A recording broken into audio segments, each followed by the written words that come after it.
शुभ प्राप्ति हो। मैंने सोचा 1-1.5 बजे घर से निकलूंगा और 1.5 घंटे में पहुंच जाऊंगा। 1:30 बजे निकला और इतना प्यार आशीर्वाद आपका रहा। नागौर से लेके मेड़ का रिया के अंदर सबसे ज्यादा राष्ट्रीय लोकतांत्रिक पार्टी के चेक लोग हैं, वहाँ उन्होंने 3.5-4 घंटे मुझे आनंद कर दिया। इतना सारे मेरे साथ ही चले थे, हर जगह महिलाएं, बच्चे, किसान आशीर्वाद दे रहे थे। और मैं भी घर से तय करके आया था कि आज रात तो यहाँ गुजारनी है और आगे भी मुझे लग रहा है कि अपन किधर चलेंगे, यहाँ बैठेंगे, इधर चलेंगे, उधर चलेंगे, इसका तय हम रात को करेंगे। और इसके अंदर मैं एक आह्वान करूंगा कि बहुत जबरदस्त ठंड है राजस्थान में, लोग घरों से बाहर नहीं निकल सकते। अभी पंजाब था जनवरी के अंदर, हमारी कमेटी का टूर गया। पंजाब के अंदर जो ठंड है, हिमाचल में ठंड है, जम्मू कश्मीर उत्तराखंड के अंदर ठंड है, उसके बाद मुझे लग रहा है राजस्थान के अंदर सबसे ज्यादा ठंड है, जहाँ 5 डिग्री पर भी हमारे लोग मजबूती के साथ डटे हुए। इसमें मेरे भाषण समाप्त होने के बाद आप हड़बड़ाहट नहीं करें, पहले 5-10 मिनट बैठे रहे, क्योंकि जिन मुद्दों के लिए हमने रैली करी है, ये चुनावी रैली नहीं है। राष्ट्रीय लोकतांत्रिक पार्टी के तमाम भाइयों का, कार्यकर्ताओं का, पूरे परिवार को धन्यवाद दूंगा ही दूंगा। लेकिन आरएलपी के अलावा कई क्षेत्रों के और कई दलों के लोग भी अपने बीच किसान के बेटे इस कार्यक्रम में, उन सबका भी स्वागत सत्कार। और हम सब मिलकर इस राजस्थान की गूंगी बेरी सरकार को जगाने के लिए हम लड़ाई लड़ेंगे। इसलिए आप एक बार जाएं, बिल्कुल जैसे ही खड़े होंगे तो सब लोग रवाना हो। अभी अपने को सीखना होगा, धैर्य रखना। जिस दिन आपने सीख लिया, सरकार आपके कदमों में पिघलेगी। धैर्य रखना है। 2-3 दिन में घटनाएं जो राजस्थान में हो रही है, कितना घना कोहरा है, हमारे बच्चे नासमझ घने कोहरे के अंदर घूम रहे हैं, तेज गाड़ियां चला रहे हैं, एक्सीडेंट में मौत हो जाती है, परिवार खाली हो जाता है। देख रहे हो नहीं देख रहे हो? मैं बच्चों को ये भी कहना चाहूँगा कि 10 दिन 15 दिन जब भी शीतलहर चले, घना कोहरा है, उस समय आवश्यक काम हो तो ही घर से बाहर निकले। खाली भीड़ बढ़ाने के लिए किसी दर्शन के बाद से जाने की आवश्यकता नहीं है। मंदिर वही है, दर्शन शीतलहर के बाद भी हो सकते हैं। सावधानी बहुत आवश्यक है, क्योंकि आपको याद होगा कोरोना काल के अंदर आप 1-1.5 महीने घरों के अंदर रहते, याद है कि नहीं वो कोरोना काल?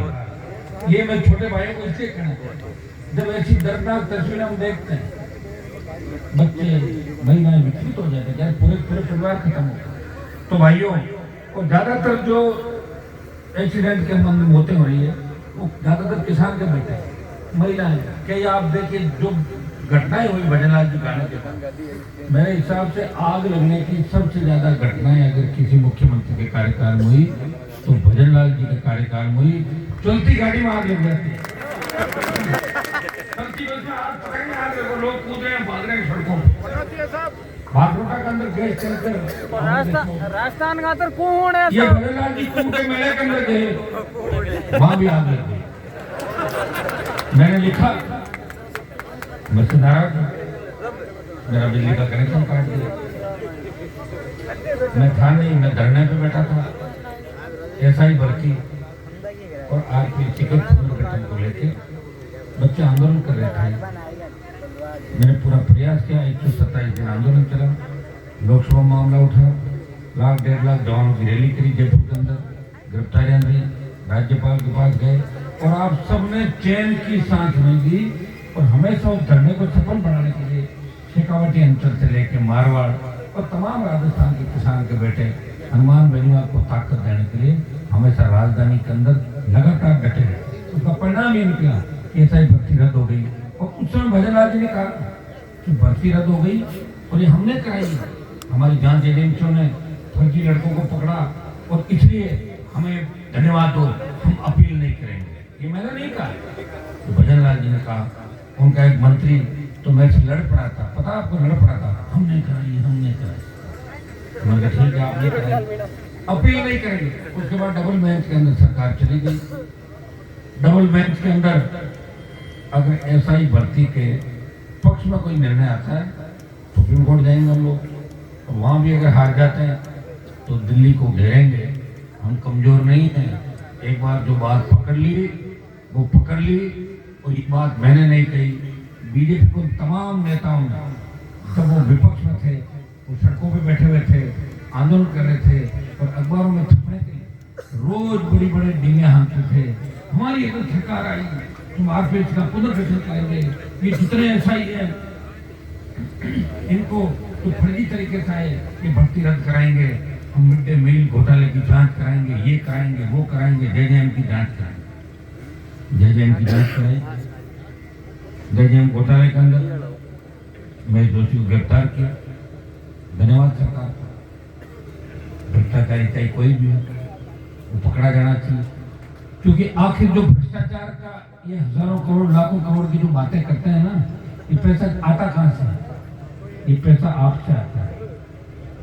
गरीब के घर के अंदर पनीर की सब्जी कितनी बार बनती है, आप बताओ मुझे।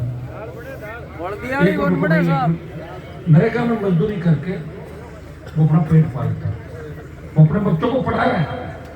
ये हमारा जिला तो साल साल नेताओं की मूर्खता के लोग, उनकी वजह से न नहर, न शिक्षा, न रोजगार, जो साथ रहे उनको ही निकल गए, तो तुम्हारी मदद कहाँ से करेंगे?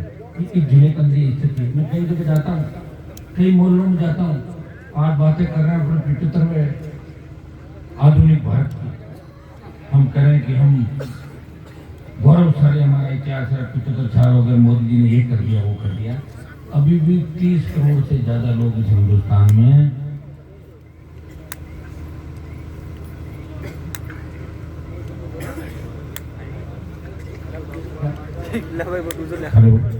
एक टाइम का खाना खाता, ये आजादी हमारे को मिली।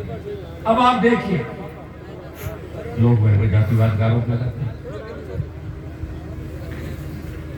मैं कोई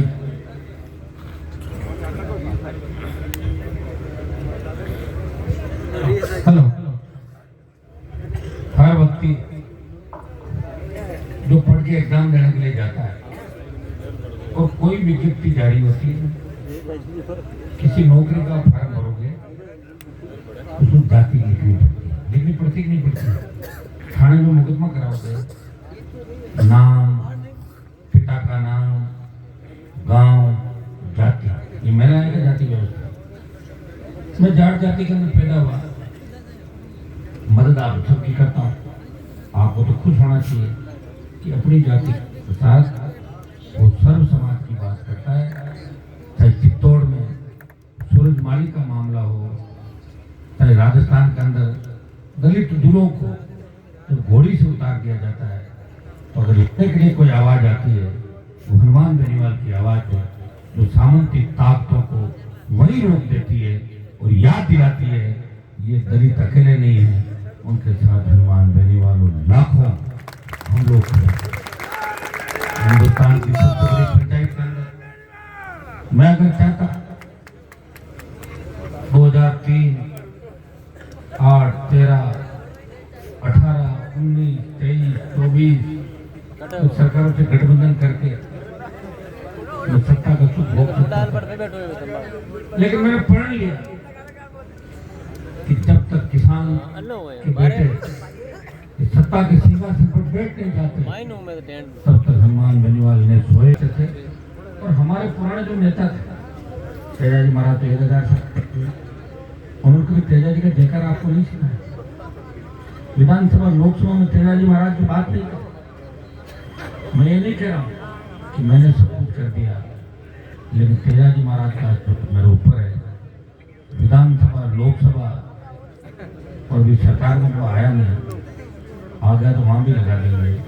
विधानसभा लोकसभा और उत्तर प्रदेश, हरियाणा, पंजाब, जहाँ सोच भी नहीं सकते, 5000 से ज्यादा मंदिर तेजाजी महाराज के अपने आप लोग बना रहे मंदिर, और वो यहाँ से तेजा गायन के लिए अपने लोगों को ले जा रहे। तेजाजी महाराज ने जो लड़ाई लड़ी, इससे ज्यादा हमारे खुशी की बात क्या हो सकती है कि किसी समाज का व्यक्ति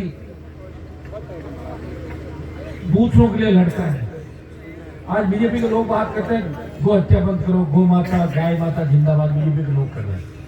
अरे भैया हम तो 1000 साल पहले तेजाजी महाराज गाय के लिए लड़ते हुए शहीद हो गए। हम तो 1000 साल पहले थे, बीजेपी 80 के अंदर पड़ी, उससे पहले बीजेपी कहाँ पे? हम लोग असली गोरक्षक हैं, गाय को पालते हैं और हमारी नागौरी नस्ल का बछड़ा विश्व प्रसिद्ध है। उत्तर प्रदेश, बिहार के अंदर, हरियाणा के अंदर, कई गांवों के अंदर जाता हूं, आज भी बुजुर्ग लोग कहते हैं कि नागौर के मेले के अंदर